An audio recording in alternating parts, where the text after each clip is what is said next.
E o design inclusivo? O que é o design inclusivo? Bom, o design inclusivo, ele atua nas questões de acessibilidade e inclusão, mas não é... Quando a gente fala em acessibilidade, normalmente as pessoas pensam em rampas, né? E não é só isso. Quando a gente possibilita o acesso de uma criança, melhorando a comunicação dela, ou a postura para que ela se sinta mais confortável. Imagina uma criança cadeirante, ela passa o dia inteiro naquela cadeira de rodas. Como é que ela vai assistir aula e ter todo o potencial cognitivo dela desenvolvido se ela está numa postura ruim? Então, como é que a gente vai trabalhar isso? Como a gente pode passar isso para esses pais? E auxiliar também, às vezes eles precisam de uma mesa para que fique na cadeirinha de rodas. Eles precisam de um mouse especial, de um teclado, de um comando diferente no mouse. Então são coisas pequenas, mas que possibilitam o acesso dessas crianças. E esse estudo que o design inclusivo faz. E como é que é desenvolvida a pesquisa em si? Quer dizer, o que vocês avaliam até mesmo nessa participação dos alunos? Como é que é feito isso? Bom, cada caso é um caso completamente diferente do outro, embora a paralisia cerebral sejam pessoas com paralisia cerebral ou crianças com síndrome de Down. Cada caso é completamente diferente e a gente desenvolve uma pesquisa individual para cada um deles. E nós publicamos esses resultados e nós divulgamos e tentamos, ao longo, né, desses anos, fazer esse acompanhamento e a gente só tem tido resultados positivos.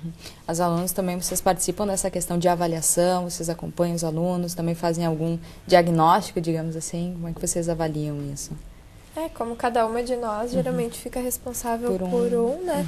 A gente também tem que fazer a avaliação para planejar o que a gente vai estar fazendo com eles, né? Porque cada um, como a Regina falou antes, é diferente, cada um vai ter as capacidades e as dificuldades diferentes. Então, tem que avaliar um por um. Quem vai trabalhar com essa criança tem que saber bastante sobre ela, né? E como é que vocês se preparam quando chega uma criança nova, assim, vocês não conhecem muito, como é que é essa preparação?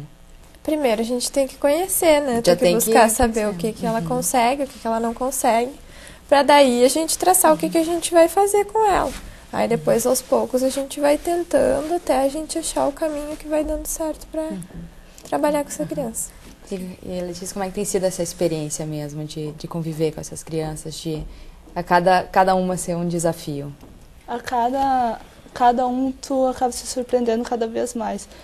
Uma coisa que eu aprendi lá é que tu não pode subestimar nenhum deles, porque cada um vem com uma coisa diferente, eles sabem muita coisa. Tem até um aluno que ele tem um português melhor do que muitas pessoas, é incrível. Quer dizer, é uma troca de experiências, né? Vocês ensinam e aprendem também. Para te ver assim, um projeto simples que a gente tem trabalhado bastante. Uma criança com paralisia cerebral não consegue manusear um livro. Folhear um livro, né? Então a gente desenvolve livros digitais que ele possa ler e trabalhar. Isso tem sido algo que nunca ninguém havia feito para eles. É uma coisa extremamente simples, é muito fácil de ser feito. Então são coisas básicas que podem ser levadas para a escola e que a gente, normalmente, tudo que é feito, a gente cede para a escola trabalhar também, e elas utilizam não só com as crianças, mas também com todos os colegas. De que forma os alunos, eles produzem? Eles ajudam a fazer alguma dessas coisas? Eles estão mais nessa questão de aprendizado? Depende. Nós temos alguns que auxiliam. Nós temos um ex-aluno que hoje já é bolsista. Então... E eles ajudam a fazer exatamente o que, assim, né? Como é que é esse no processo? caso desse aluno, que é o Guilherme, ele desenvolveu um software que auxilia na parte de alfabetização. Eles mesmos se ajudam mesmo. Alguns, né, que chegam lá. E que diferença na vida deles, de repente, vocês avaliam que esse projeto, que a participação dessa inclusão faz? Bom, é a significação da possibilidade como sujeito.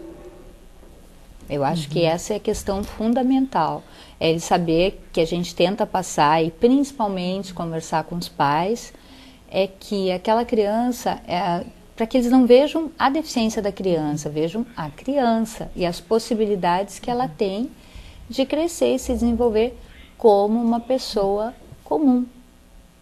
E isso que quando eles passam a acreditar neles, as coisas vão muito melhor, tanto para eles quanto para os pais, porque os pais também não acreditam. Eles vêm para o projeto muito céticos, eles colocam achando que a criança vem brincar. Aí a gente faz entrevistas com os pais, faz a entrevista com os professores, chama esses professores, tenta ver como é que ele está trabalhando. A gente descobre, em alguns casos, que a inclusão não está acontecendo, que a criança ela é completamente abandonada dentro da sala de aula. E a gente descobre quando a gente recebe esse material da criança, dá uma olhada.